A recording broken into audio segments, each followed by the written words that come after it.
In this part of the video you can see the location of the liver within the human torso. You can recognize the right lobe of the liver divided by the falciform ligament of the left lobe. At the bottom here you can also see the end of the round ligament. The falciform ligament is attaching the liver towards the abdominal wall, which at the moment you can't see. Here at the bottom of the liver you can also peeking out the fundus of the gallbladder.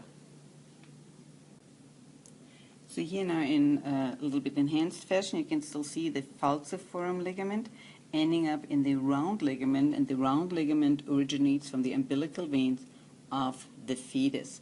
If you look at the superior side, you see also some area where the visceral peritoneum, which you can see here left on the left lobe, and the right lobe is not covering the liver. This area is right away adjacent to the diaphragm, as you can see, and here we have the inferior vena cava with some of the hepatic vein barely visible.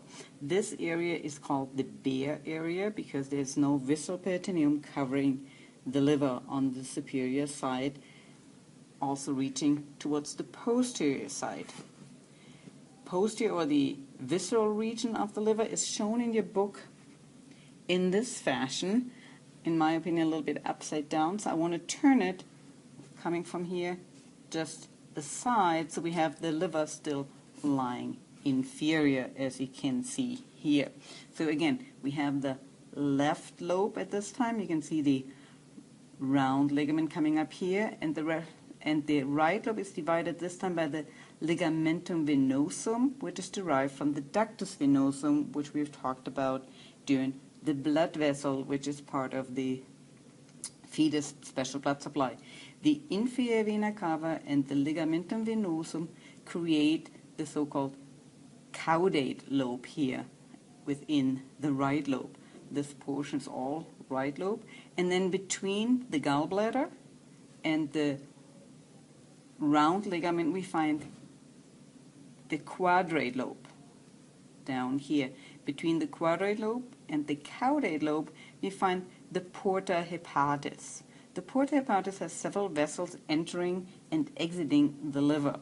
We have entering the common hepatic artery, which is splitting into the right hepatic artery and the left hepatic artery, and as you might remember, it comes from the celiac trunk.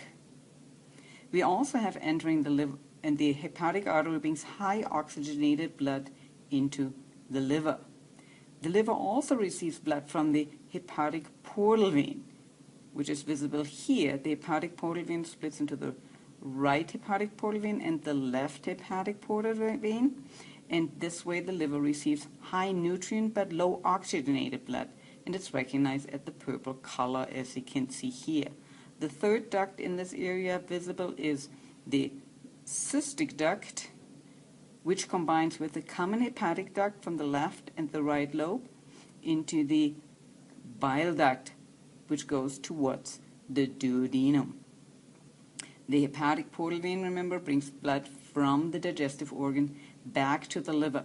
The blood of the hepatic portal vein and the hepatic arteries will combine via the sinusoids inside the liver towards the through the sinusoids towards the central vein, and then via the other venules going towards the hepatic veins, leaving the blood into the inferior vena cava.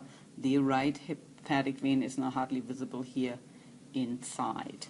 This describes the blood supply and other areas within the liver.